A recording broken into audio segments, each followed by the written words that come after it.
Hey folks, welcome back to the Slow Climb and video number 2 of our tutorial series for the SR22 in Microsoft Flight Sim 2024.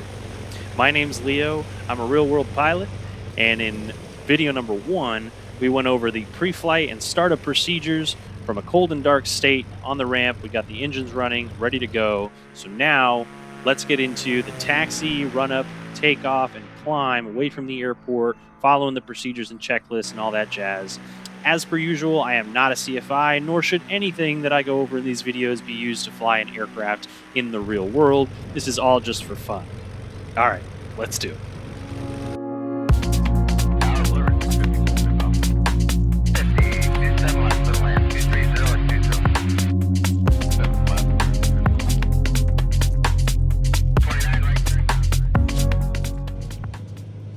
Okay, we're back in the cockpit after video 1. We've started the engine, we initialized all the systems, we've got our PFD and MFD up and running.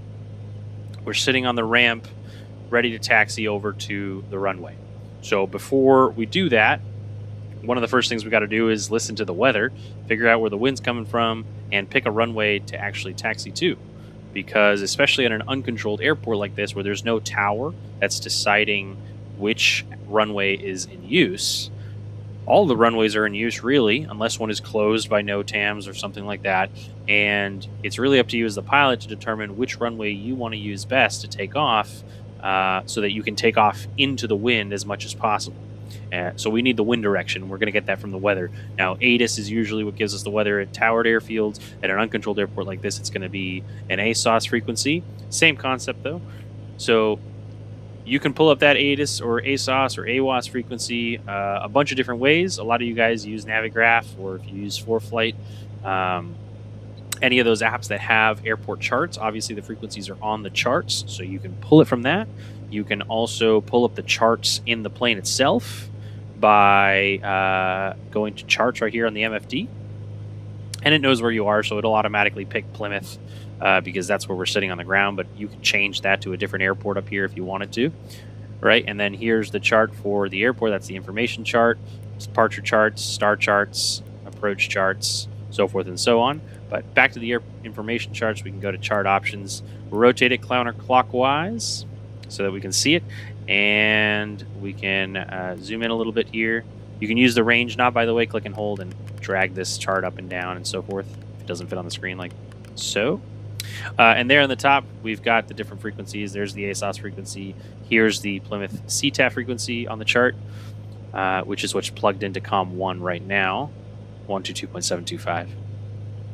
And then the other way to get frequencies plugged in here, even if you don't have the charts up, is to be just on this airport information screen. So we can navigate to that. If you're on the map or the home screen like this, outer FMS knob, wheel over to waypoint information, specifically the airport information page.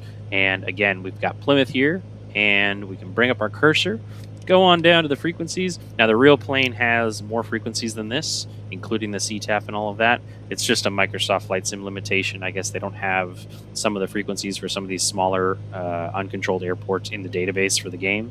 So we're missing some here, like the CTAF that would normally appear, but we do have the ASOS for the weather. So there it is right there. We can highlight it using the cursor, and then if we hit enter, we can load that up into either the active or standby for COM1 or the active or standby for COM2 by just highlighting that and hitting enter. So I'm going to put it in the active for COM2.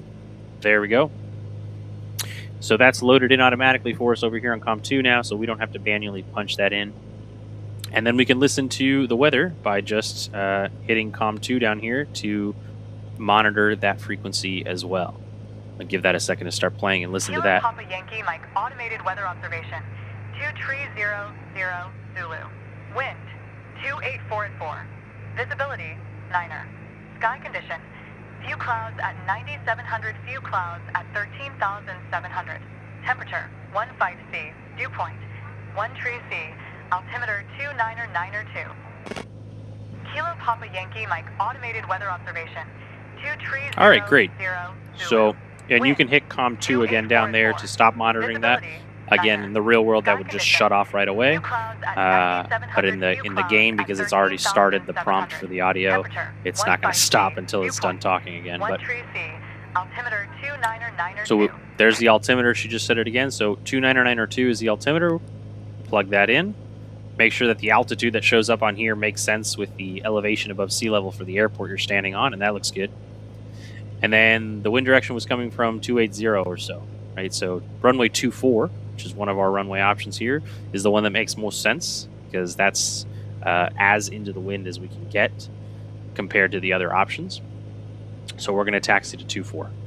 So we've got our altimeter in, we got our winds, we got clouds at 9,000 feet and change. So keep that in mind for when we go to climb. We don't want to be climbing up into that area if we're flying VFR and be too close vertically or laterally from the clouds, depending on the airspace that we're in. And yeah, so that's the weather information. So we're good there. We've got our altimeter set. We know we're going to go to that runway now. So let's go back to the home screen. We can zoom in to see the different taxiways. In the real world, this taxiway right here, it continues. There's a taxiway here that keeps going that can take us to 24. The game doesn't seem to think that's there. So we might have to do a little zigzagging on the other taxiways to get down there. See once we get down there. But you can see also on the chart if you pull it up. Yeah, see on the chart it shows up. Delta keeps going like it should. But the sim doesn't seem to think there's a taxiway there. Either way, the other thing you might want to pay attention to, especially if you fly on VATSIM or you fly on any of the networks like that with air traffic control, a lot of the times, like I know happens here in the sim, the taxiway signs on the airport itself are not labeled correctly sometimes, and they don't match the actual taxiway letters from the charts and the real world. So I would always check the charts and go off of what the charts say, not what the signs on the ground you're seeing at the airport say, or at least double check that they're the same before you rely on those blindly, because a lot of the times in the sim they can be wrong. So always rely on the charts. So we're over here where the little magenta plane there is, and we're going to go to runway 24. So we're going to take Delta, ideally all the way down if the taxiway actually exists. If Delta doesn't keep going in the sim, then we might need to do a little left turn here to Sierra and Echo and cross over to the other side before we keep going down via Echo November to 24. But either way, we'll get down there. And along the way, we'll just go through some checklists. So real quick, guys, too, I'm going to pull up the checklists, and you'll see me go through these checklists a bit. To make sure that I'm not missing items on them. Now, yes, you should be going through, realistically, you should be going through every single item on the checklist for the phase of flight that you're in and checking them off. That's the best practice, and it ensures that you don't miss items. That being said, in the real world, you do this enough times, you do get into a flow of things for, your cruise flow or your climb flow or your descent flow. And a lot of the times, because you know those flows well enough, you go through all the steps in your mind and you just physically do them in the cockpit first, and then you just kind of use the chart as a supplement afterwards to look through the items and make sure you didn't forget anything in the checklist itself. So you're going to see me do that a lot instead of going through each individual item, and I think it'll also save a little bit of time on the tutorial for the video. Now, obviously, there are some checklists you do want to go step by step by step, especially critical things like an emergency checklist during an emergency or anything like that. But all right, so let's go to before taxi. Make sure we go through those things. So we need to bring the flaps up. All right, flaps coming up. Flaps up to 0 degrees or 0%, whatever you want to call that, all the way up. And those come up to match the ailerons on the wings, and they do. That looks good on either side. Yeah, cool. And those were all the way down for the pre-flight from the first video, right? So that we can see those fully deployed and make sure they were good. So flaps are good. Radio and avionics, right? We've got our CDI to GPS is what we would be using to fly today. Although the video is really just going to cover the takeoff and climb. We're not really going anywhere. And cabin heat and defrost. Yeah, we certainly don't need any heat. It's the middle of summer. And rightfully, as it would be in the real world for me at least, this would be, the AC is cranking at full blast as cold as I can get it. So that's good to go. Fuel selector, it wants us to switch tanks. So we want to do that because the G6, this SR20 and 22s and 22Ts, they have two tanks, right? One in the left and the right wing, and there's a fuel selector down here. And if you're familiar with flying like Cessnas and some other aircraft, there's usually a fuel selector has a left, right, and a both setting where it can take fuel from both tanks simultaneously. The G6 SR series aircraft do not have that. So you can't select both. It has to be at either left or the right position. So it can only pull fuel from one tank or the other at a time.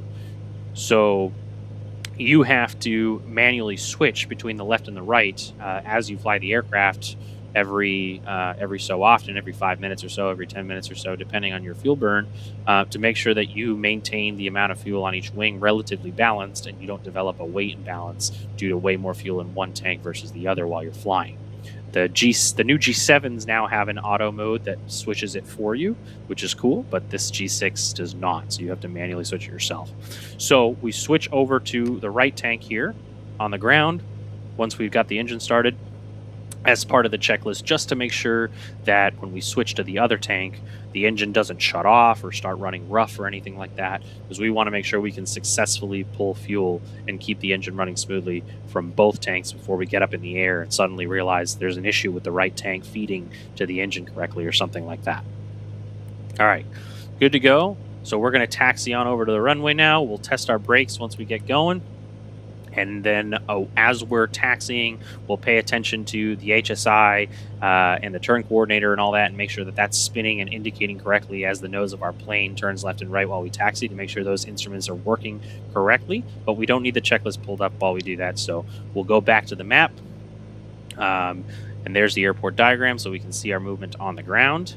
You're also going to notice that I'm not going to make any radio calls to announce my taxi intentions to a runway or taxi route that I'm taking or anything like that.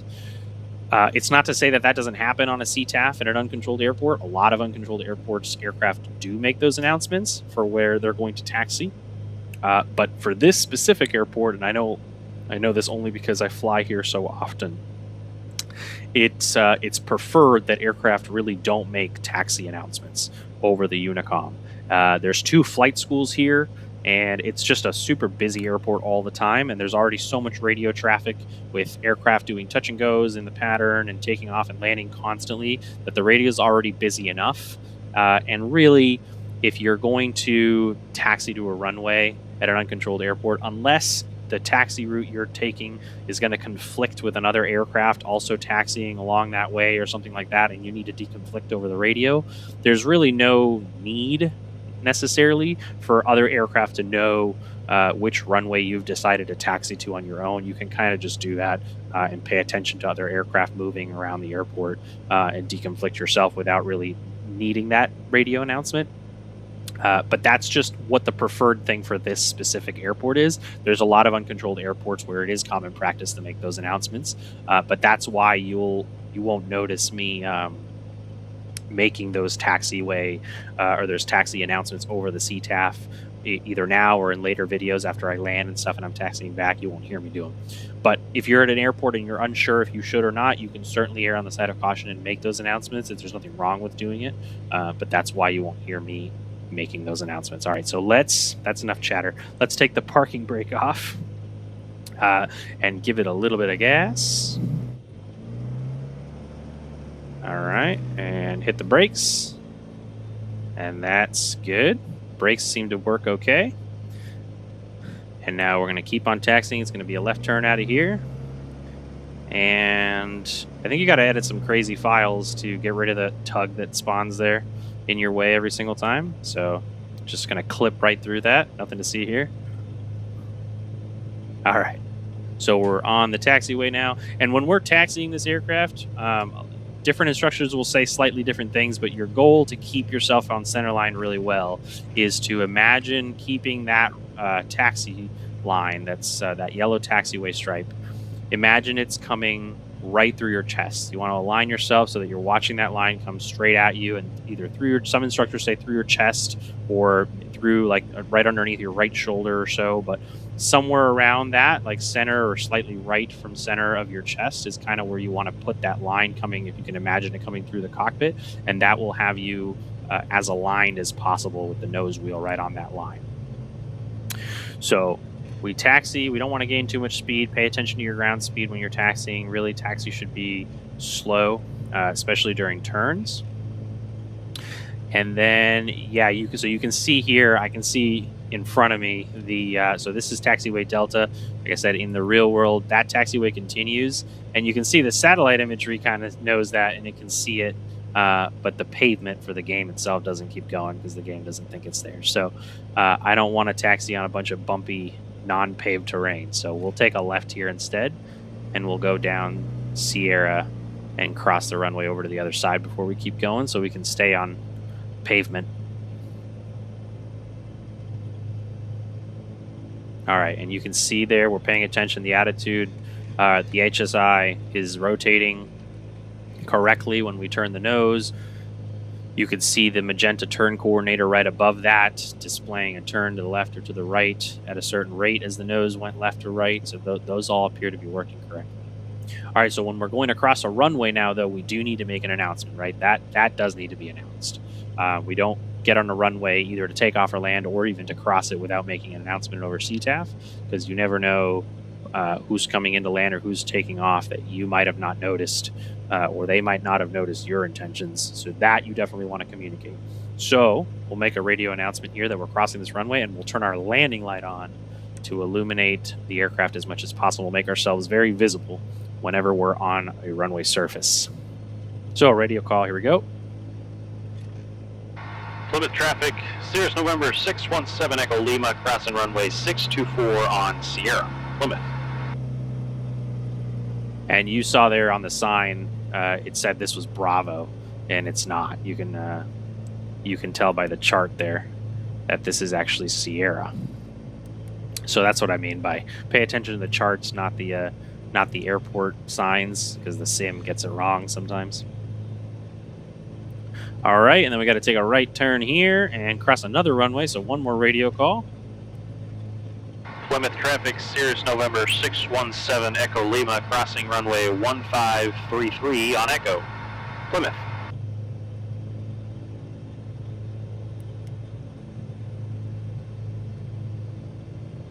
All right.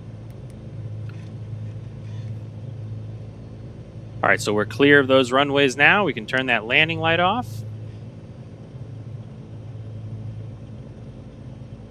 And we'll keep coming down the taxiway towards runway 24, but before we get there, we'll find a little run-up pad area over here to the left where the taxiway widens, and we're going to go over to that section because that is there so that you can get out of the main taxiway path and pause here to do engine run-ups for general aviation aircraft without blocking the path of other planes. So we're going to chill here and do an engine run-up flow. So this is just a test that everything in the engine is functioning correctly, and our electrical system and our temperature, our oil pressure, everything is functioning correctly once the engine revolutions increase and everything's running smoothly before we take off. Normally, you'd want to do this facing the wind. So you'd actually come over to this run-up pad and you'd spin the aircraft around and face into the wind as much as possible over here before doing the run-up. But in the, I'll be honest with you guys, in the sim, this plane turns horribly on the ground. In real life, the nose wheel of the plane is free castering. So if you can imagine like like the front wheel of a shopping cart, that front wheel doesn't turn mechanically with your rudders or anything. It's just free to turn. It's completely loose, and it can pivot with whatever momentum the plane has. So when you actually go to turn the aircraft, the way you turn it is just by using differential braking. You apply a little bit of right brake only or a little bit of left brake only that starts a turn to the left or to the right. And as the aircraft shifts in that direction, that front nose wheel just freely turns to match that direction. And once that starts, the aircraft just kind of continues in that path until you cancel that turnout by applying the opposite brake on the other side to cancel that turnout. It sounds kind of, it sounds kind of more complicated than just being able to turn the wheel with your pedals directly, but it's actually way more convenient, especially for small aircraft like this, because it being free castering like that allows you to do really, really tight in-place turns with the aircraft, because that can just spin freely as soon as you hit the brake on one side and give it a little gas. You can really spin this thing on a dime. But in the simulator does not simulate that correctly, and making this thing do a 180 to face the other way in this tight of a space is frustrating, to say the least. So we're not going to spin around, even if that's not that realistic. We're just going to stay facing this way and do the run-up. Oh, there's a plane. I think that's AI traffic. I'm not sure if I have AI traffic turned on. I think I do. Anyways. Okay, let's do the engine run. So let's bring up our checklist again. We looked at all those HSI instruments and turn coordinators. They were working right during the takeoff. Our doors are closed. Our caps handle pin is removed. That's our caps handle up here. The little pin that normally lives inside this little slot right here has been removed, and it is good to go there. Seatbelts are on. Air conditioning as desired, and we desired it on full blast at all times. Fuel quantity is full on both tanks. Fuel selector on the fullest tank. They're both about the same, so we're good to go there. Fuel pump is going to go to boost, which it is. It has been since we started the engine, so that's good. And mixture is going to go to full rich now. So we'll push that all the way to full rich. And you'll hear the RPMs dip a little bit there because the engine's actually not that happy with that much fuel richness close to idle like this on the ground. But we're about to increase the revolutions of the engine, which is why we're doing that. And then flaps are coming down to 50%. And that's where they will stay for takeoff. All right, that looks good. We'll test the transponder, or not test it, I'm sorry, set the transponder to altitude reporting. Right now it's on standby. Let me zoom on in here. All right, so we got the transponder squawking VFR 1200, but it's standby, not altitude reporting. So we'll go to the transponder setting, set it to altitude, and now we're good to go. All right, transponder set. Autopilot check. All right. The way we test the autopilot is we start by hitting the flight director button down here.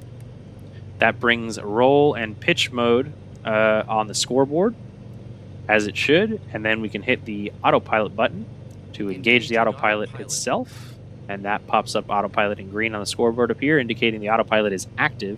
And what we would do in the real world now is, because the autopilot is trying to keep the wings level right now and hold the pitch attitude that we have, it's trying to keep the control, the stick here, stationary where it is. So when you go to try to move it yourself with your hands, in the sim you can't tell unless you have like a force feedback stick or something like that. But in the real world, you'd feel the resistance of the autopilot, and what you'd be testing for is, one, that the autopilot is engaged correctly, but two, that even though the autopilot doesn't want you to move the controls, you still can, and you can overpower the autopilot even if it's a little harder to move the control, just in case you have any sort of emergency in flight where the autopilot won't disengage or something like that. So we're good there. Now we disconnect the autopilot by hitting the autopilot disconnect button. Make sure that it disconnects appropriately, and it does. And that's good, and we can get rid of the flight director as well. We don't need that today. All right, the YD that remains there, that's the yaw damper that in the SR22s, it actually doesn't engage on the ground like this. It doesn't engage until you get off the ground and hit a certain altitude above ground level. So autopilot is working correctly, check. Navigation and radios, GPS set for takeoff. So our CDI mode, right? We were on GPS with the magenta line here through the HSI like we want it. If we had a flight plan that involved GPS navigation. If not, if we were going to use VORs or something like that, we would switch this to Nav 1 or Nav 2 to use VORs to navigate. but we'll keep it on GPS. All right. Cabin heat. Again, definitely don't need cabin heat right now. It's the middle of summer. And then we're going to do the engine run-up now. All right, so quick and dirty, how we do the engine run-up. We're going to go to the engine page now on the right here. I'll zoom in a little bit. So we're going to hold the brakes. We're going to increase the RPM up to 1,700. We're looking at the RPMs right here. All right. And you get it close. It doesn't have to be exactly 1,700. All right, and the first thing is we're looking around. Everything's in the green. Manifold pressure, fuel flow makes sense. Oil temperature, oil pressure is all within normal ranges. We've got our cylinder head temperatures here. SR22, right, is a 6-cylinder engine, so each one of the cylinders is laid out right here, and the cylinder head temperatures. Make sure nothing's rising into a dangerous temperature level. My God. And then we've got the EGTs over here as well. Again, monitoring temperatures, making sure that they are within normal limits. And then all the electrical system over here, our bus voltages are all within the green zones. We've got our alternators, alternator 1 and 2, are outputting positive charge, and our battery, because the engine's running now and the alternators are running and they're powering the main buses and the essential bus and all that, batteries should not be really doing any work anymore. They certainly shouldn't be being drained in any way in a negative form. So that makes sense. And then now we're going to actually test that the alternators are functioning correctly by turning some switches on. So if we turn the landing light on, we should see alternators voltage go up. It should actually only increase alternator 1's voltage. In the sim, it increases both. That's not correct, but nevertheless, they do go up. Landing light comes back on. And then in the real world, we test alternator 2 going up with like the pitot heat, and that also raises it. Although, again, incorrectly, it raises them both, but that's all right. So now we've got that. We're going to test the magnetos now. So Cirrus SRs have dual magnetos, a right and a left, for both redundancy, and it also keeps the ignition inside the cylinder more of a balanced burn, because they're at the top of the cylinder heads on each side that provide the spark evenly. But we want to make sure that both magnetos are running similarly and correct. So we're going to test each one of them individually instead of leaving the key on both. So we'll make note of the RPM we're at right now, 1720. Then we'll bring the key down to the left position and see how much the RPM comes down. That just came down 40 RPM, and that's within parameters. We'll bring it back to both, let it stabilize back up at 1720, and then we'll do the same thing with the right magneto now, down to 1680 as well, so a 40 RPM drop as well for that one. So that's within parameters and normal. We'll bring this back to both, and we're good to go. So we're looking to make sure that none of them, neither the left nor the right, when you switch to them, drops the RPM by more than 150 revolutions. And we also don't want a very drastic difference between one and the other. Like, we don't want one of them to drop only 20 RPM and then the other one drops like 100 RPM, because then there's too much, something's wrong there, right? They should be similar in how much RPM it drops. Now, the sim makes it perfect. In real life, there are differences. A lot of the times, the left one might drop, 50 or 60 RPM, and the other one might drop only 40 or something like that. But as long as they're within parameters, we're good. So that looked good. And then now the throttle will bring it all the way back down to idle.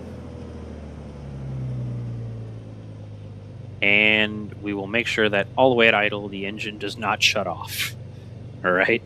Want to make sure the engine stays happy and running at idle, because we certainly don't want to have to pull the throttle back to idle in flight and have the propeller stop spinning. All right, so that's good. We can bring a little bit of throttle back in, get this closer to 1,000 RPM.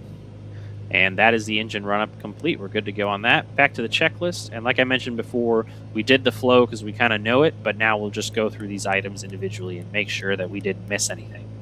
So we tested the voltage. We made sure that the alternators 1 and 2 went up correctly when we engaged the landing light, when we engaged the pitot heat. We definitely don't need to keep the pitot heat on a hot day like today. So that came right back off as soon as we we're done using it to test. Nav lights are on. Landing light will come on as soon as we go to get on the runway. We checked the magnetos. They were within these parameters. Good to go. All right. So now the flight instruments. The HSI, the altimeter. We set our altimeter with the weather earlier. That's still correct and good to go. It's another good idea to bug the runway heading, the magnetic heading of the runway, into your HSI for a visual reference if you want to hold runway heading after you take off. So we're using runway 24. It's not exactly 240 though magnetically, so you can check that on the chart. Right? If we go back to the charts, we can see. Let me see if I can. Can I zoom in to this guy? Yeah, there we go. Bring this over here so you can see it. So you can see runway 24, magnetic heading right there underneath it. It's 236 is the actual exact magnetic heading for that runway. So we can go down here to our heading knob and bug 236. The other direction would have been shorter. All right, 236. So we've got runway heading bugged there for a visual reference for us. And then we also want to put in our initial climb altitude target after takeoff. So let's say today we're going to go up to 4,500 feet is where we want to initially level off. So likewise, we'll go to the altitude bug and put 4,500 feet into there. And again, just a visual reference and reminder for us as to what altitude we're climbing to. Even if you're not going to use the autopilot to fly, it's still good to bug these things if you're flying manually because they're good visual reminders for yourself as to what your target heading and altitude is. All right, so flight instruments are good. And we're also just checking that everything on this PFD makes sense too, right? You want to make sure the altitude on the altitude bug or the altitude tape makes sense for the elevation that you're currently on. The speed tape shouldn't be indicating anything because you're not moving, right? If you look at the speed tape while you're sitting here on the ground, completely stopped and it's frozen at like 50 knots, something's wrong there, right? So everything there makes sense. Now we'll test our flight controls, move the controls to their full extremes in all directions, make sure that nothing feels stuck or sticky anywhere. Same thing with the rudder pedals, they move freely and correct. And then we will set our takeoff trim. So if you have your trim controls set on Flight Sim for your whatever HOTAS you use or yoke system you use, the elevator trim, you can manipulate it up and down, and it's an electronic trim in the Cirrus so that you can actually, you can see it here, I'm hitting it up and down, and it actually moves the basically where the zero for the controls sits. And that is how it is controlling your trim for the aircraft. And to make sure that we have the trim set for takeoff, we are going to move the trim switch, which is right here on the actual in the actual aircraft. We're going to manipulate that so that it puts the end of this little metal casing right in that TO takeoff zone on the stick. So right about there, we know we're trimmed for takeoff. And the same thing is, that's what this little writing up here is for the roll trim. If you manipulate the roll trim left and right, you'd basically also be looking at, or I'll see if it's better to see on this side.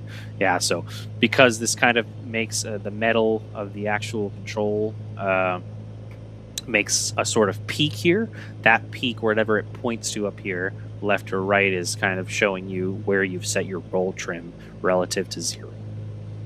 So we're all trimmed out for takeoff, and that makes sense. And make sure that our autopilot was disconnected, and it was. We're not flying in icing conditions, so we don't need this portion of the checklist. So we're good to go there. Go back to our home screen, and we've got our map pulled up. We don't need to be that zoomed in anymore because we don't need to taxi much other than just to the beginning of the runway here now. So we'll zoom out a bit so that we can have a little bit more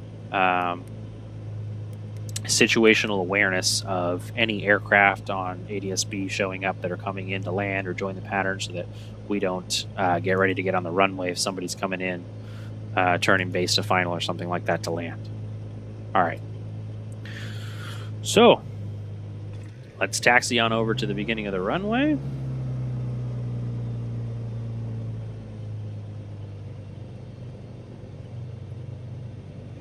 And we'll stop short of the hold short line there, and we will make a radio call, and we'll also make sure that we are all configured for takeoff. So boost pump is on, boost.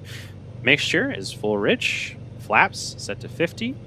Switches, looking at the lights, nav, strobe, and our landing lights coming on now. And we'd also make sure that the recirculation mode for the air conditioning is disabled, which you can't even turn on in the sim, but you'd want to make sure that was not on for takeoff. All right, and then one little peek as we taxi onto the runway here to the left to make sure that there's nobody visually that we can see turning base to final. Ideally, yes, they would show up on the map as well, but you always want to visually look to somebody could be coming in and doesn't have ADS-B or hasn't made radio communications like they should have or something like that. All right, so a quick radio call. Plymouth traffic, Cirrus 617 Echo Lima is taking runway 24 for a straight out departure, Plymouth. All right, so there's the radio call out of the way, and we'll taxi onto the runway now and get ready for takeoff. So let's talk about takeoff for a second. The takeoff procedure can vary a little bit depending on whether you're doing a normal takeoff off of a paved runway like this with plenty of runway length, but there's a different procedure for taking off from a very short runway where space is limited, or there's a different procedure for taking off of a soft field, like, for example, a grass runway strip or something like that that isn't paved. And those procedures vary a little bit. We're just going to do the normal takeoff procedure for this video, but we can make videos in the future for the soft field and the short field takeoff, just like the soft and short field landing procedures vary a little bit from the normal. So for a normal takeoff, we are going to come off the brakes. We're going to apply full power in a smooth motion all the way up to the top. And then as soon as we bring that power in and we take our feet off the brakes, our feet are immediately shifting down so that just the tips of our toes are resting on the bottom of the rudder pedals, because we don't need the brake portion at the top of the rudder pedals anymore. Once we start rolling down the runway, we're not going to be using our brakes, and we're certainly not going to be using our brakes once we get airborne. So we don't need that anymore. Now, anybody that has flown either in the simulator or in real life, single propeller aircraft like this, you know that there are a bunch of left turning tendencies, right? If you've flown in the sim and you start adding power, you immediately notice that nose is going to start pulling to the left, and you have to be ready to put in that right rudder to keep yourself centered on the runway as best as you can, because of all of those left turning tendencies, right? You have your slipstream, the propeller causing that slipstream of wind down the fuselage of the aircraft, hitting the rudder in the back. You've got the torque effect of the propeller spinning one way, wanting to roll the aircraft the other way, and your P factor and all of that. So there's a lot of things making the nose of your plane go left, and you got to be ready for that. The more power you add, the more that effect is going to be felt on the ground. So we're going to add full power. We're going to be ready on that right rudder, and pretty much as soon as we start rolling, we're already going to be pulling back on the stick. And then as we increase speed, we're going to relax that pull back a little bit, but we always want to keep a little bit of back pressure on that stick as we roll down the runway, because we want that nose wheel to come off the ground and take the weight off that nose wheel as soon as possible. And we want the aircraft to lift off the ground as soon as we have enough airspeed and energy and lift under the wings. We don't want to just leave the stick neutral and let the aircraft get too fast while still on the ground, that we don't want to basically wait for the aircraft to want to lift off on its own without adding a little bit of back pressure on our own, because that can cause the front nose wheel to stay on the ground for too long and start shake. It can cause damage to it, especially if the runway surface isn't perfectly level. If you let the plane have too much speed to where it has enough energy to fly, but it's still on the ground, then you can get into some bad situations where you start bouncing on the pavement or something like that. So we're going to keep a little bit of back pressure on that stick as we start to add power. And then as soon as the aircraft comes off the ground, we're going to pitch up and aim for that VY, or best rate of climb, at least for the initial portion of the climb, and then we'll talk about the rest of the cruise climb after that. And the flaps are going to stay at 50% until we hit 90 knots and we're clear of all of the obstacles in front of us that we need to be clear of. Okay, that was enough talking. Let's get going. All right, so brakes off, full power, and I'm already adding a little bit of right rudder, keep myself centered. And back pressure on the stick. Take that nose wheel off the ground, even though the mains are still on the ground. And as soon as the aircraft has enough energy to take off, it will come off the ground. All right, and now we keep the full power in and we just adjust our pitch so that we can aim for that VY, best rate of climb speed. So 90 knots now, above all the obstacles immediately in front of us, positive rate of climb, flaps can come up. All right, and then we continue to adjust that pitch now to aim for that VY, best rate of climb.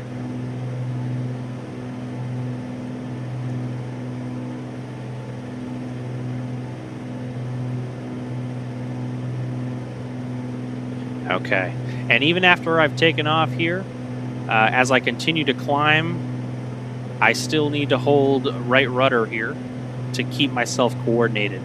So if you can notice, I'll try to signal this with my mouse here while I fly, but the slip skid, indicator underneath on our PFD here is centered.